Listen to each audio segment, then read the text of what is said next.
Voilà quelques signes qui prouvent que tu ne bois pas assez d'eau. Le premier signe irréfutable, c'est la couleur de tes urines. Tu devrais pouvoir contrôler la couleur de tes urines. Si elle est jaune clair, ça veut dire que tu bois la quantité d'eau normale. Si c'est trop jaune, ça veut dire que tu ne bois pas assez d'eau. Si ça tend déjà au marron, ça veut dire que tu es en stade de déshydratation. Ça veut dire que ton corps manque d'eau et ça en réclame. Maintenant, si tes urines sont trop claires, ça veut dire que tu bois excessivement d'eau. Ça, c'était le premier signe. Le deuxième signe, c'est l'état de tes lèvres et de ta peau. Ta peau est sèche, tes lèvres sont très sèches, ta bouche est, ta salive est pâteuse, tu peux ressentir qu'il y a quelque chose qui ne va pas. Ça veut dire que ton corps manque d'eau. La troisième des choses, c'est que tu as constamment mal à la tête, des céphalées, qui peuvent être causées par autre chose, mais il faut déjà d'abord aller résoudre avec de l'eau pour voir. La quatrième chose, c'est que tu es constamment constipé. Si tu ne bois pas assez d'eau, tes intestins, le gros intestin va absorber l'eau qu'il y a dans les aliments et les selles vont rester dures. Ça sera difficile à sortir. Tu vas beau te purger, ce que je te déconseille au quotidien, mais ça ne va rien changer parce que ton corps a besoin d'eau. Tes organes ont besoin d'eau. J'ajouterai en 5 la soif. Quand tu as soif, jusqu'à ton corps te dit que tu as soif, ça te demande de l'eau, ça veut dire que tu es en train de débuter un stade de déshydratation. Ça veut dire que tu es en train de toucher le point crucial de ta vie. Et tu devrais avoir honte. En fait, tu devrais te regarder dans le miroir et tu te dis, mais attends, je dois avoir honte. Qu'est-ce que je fais? Je fais comment pour me retrouver à ce stade de ma vie? Parce que ça m'arrive souvent et je me dis souvent, j'ai honte. Tu n'as pas honte de sensibiliser les gens et tu as soif? Non. Maintenant, le sixième point, c'est un ajout.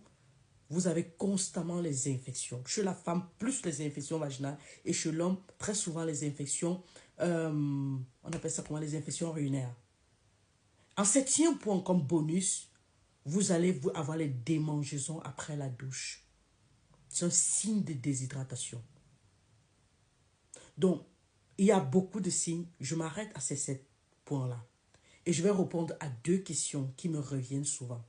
Maintenant que je vous ai dit que ce qui prouve que vous ne buvez pas assez d'eau, vous allez me demander mais quelle quantité d'eau il faut boire. Ce sont des questions très pertinentes. Mais pourquoi je vais vous donner l'explication toujours dans cette vidéo aussi. Restez avec moi jusqu'à la fin naturellement.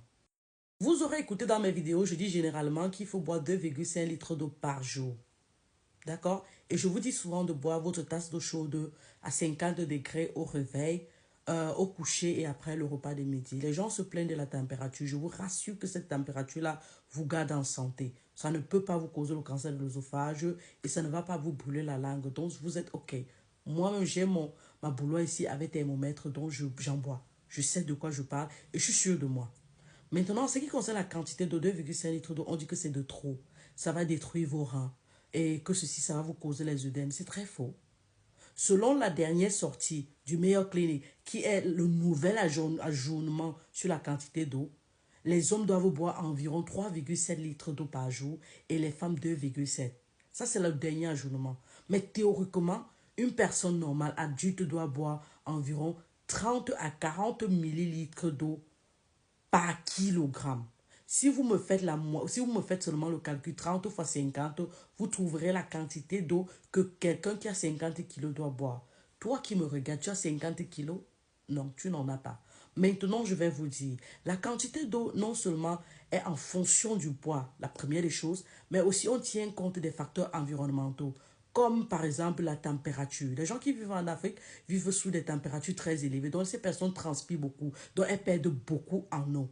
De plus, ces personnes font beaucoup de fièvre due, par exemple, au paludisme et aux infections à répétition, mais aussi elles font beaucoup la diarrhée, par exemple, due à la dysenterie amibienne, le choléra et tout ce qui va avec ces infections parasitaires ou alors les gastro-entérites. On ne va pas nier ça parce que la déshydratation peut aussi être causée par la diarrhée. La quantité d'eau tient aussi compte de tout ça, mais aussi de la quantité de fluide que vous mettez dans la bouche à travers les fruits, les soupes et autres. Donc du coup, quand je fais la moyenne 2,5 litres d'eau par jour, c'est la moyenne de tous les poids. Je suis au juste milieu. Je sais que si 50 kilos boit 2,5 litres d'eau par jour, ce 50 kilos n'aura pas de problème. Tout comme si Celui qui a plus de 100 kilos boit 2,5 litres, 2,5 par jour. La personne n'a pas atteint son quota de la journée, mais au moins la personne ne sera pas déshydratée. Maintenant, les gens disent que non, ça va fatiguer les reins. Je vais rappeler encore. Dans une vidéo, je vous avais dit que les reins filtrent environ 190 litres d'eau par jour. Et laissez-moi vous dire que j'avais exagéré. Théoriquement, selon la formule, ou alors du moins s'il ne faut pas exagérer, c'est environ 180 litres d'eau par jour. Et je vais 180 litres de sang par jour, pardon. Et je vais vous dire comment. On mesure ça par la vitesse de filtration glomérulaire, VFG. La vitesse de filtration glomérulaire d'un être humain en santé sans problème rénal est entre 90 et 120 millilitres par minute par 1,73 mm². Ça veut dire que si j'ai un individu qui a une vitesse de filtration glomérulaire de 120, ce qu'on voudrait, je suis pratiquement sur 180 litres de sang filtré par jour.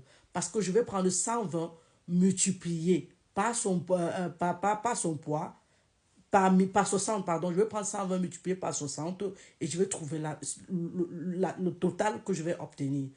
Cette information est vérifiable partout. Donc, si le corps filtre environ 180 millilitres, 180 litres, pardon, de sang par jour, vous comprenez donc que 2,5 litres d'eau par jour, c'est rien pour lui, d'autant plus qu'il élimine environ 1 litre à 1 litre d'eau par jour. Ayant déjà retenu les électrolytes et une bonne quantité. C'est-à-dire qu'il filtre comme ça, mais il ne fait sortir de son corps que cette quantité-là. Et il ne fait sortir cette quantité d'eau dont je parle là que si vous lui donnez de l'eau. Parce que si vous ne donnez pas de l'eau, le corps est obligé de retenir de l'eau pour se sauver. D'où les œdèmes en cas de déshydratation. Les gens se demandent, mais comment je peux avoir les œdèmes et tu me dis de bien m'hydrater? Justement parce que si tu ne le fais pas, ton corps va retenir de l'eau et il y aura accumulation des sels aussi. Pour cette vidéo, si je m'arrête là, mais je reviendrai dans une autre vidéo. Et pour terminer, je précise, les femmes enceintes et les femmes allaitantes ont besoin de plus d'eau. 3 litres d'eau par jour, je vous le dis. Je vous le dis. Et je suis sûr de mon information. Je ne doute pas. Vous pouvez aller chercher partout. Cherchez sur les sites. Moi, mes sources de recherche sont les PubMed, Cochrane. Ce sont des sites en anglais. Si vous pouvez lire en anglais, tant mieux.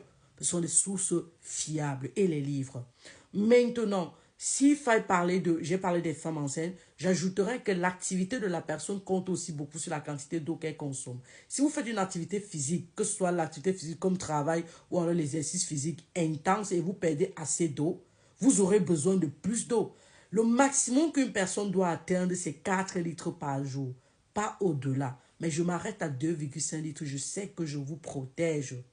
Mais si vous ne croyez pas, parce que tout le monde est médecin sur les réseaux sociaux, c'est vous qui perdez. Moi, je fais mon travail. C'est doctoresse Thérèse, infirmière, la daronne de la santé 3.0. Cheers. Comment je peux finir ça en oubliant la fatigue que vous voyez? Parfois, vous êtes tellement fatigué. Je dis super fatigué. Peut-être parce que vous n'avez pas bien dormi, ou ne dormez pas assez, ou parce que vous êtes tellement épuisé par le poids du travail, le poids psychologique. Mais souvent, c'est la plus grosse cause, c'est la déshydratation. Vous manquez d'eau.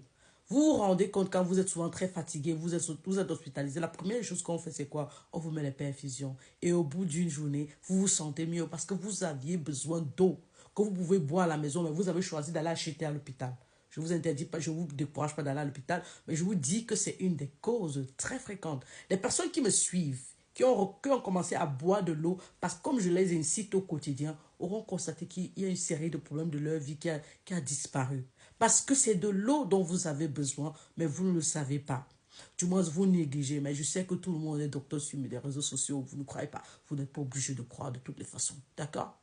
Et je finirai, j'ai parlé de la fatigue, mais je vous parlerai aussi des vertiges et des vertiges, disons ça comme ça.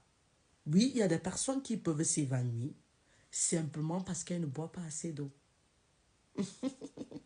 C'est gratuit, hein? Cheers. Maintenant, pour de vrai, c'est doctoresse Thérèse, infirmière. Cheers.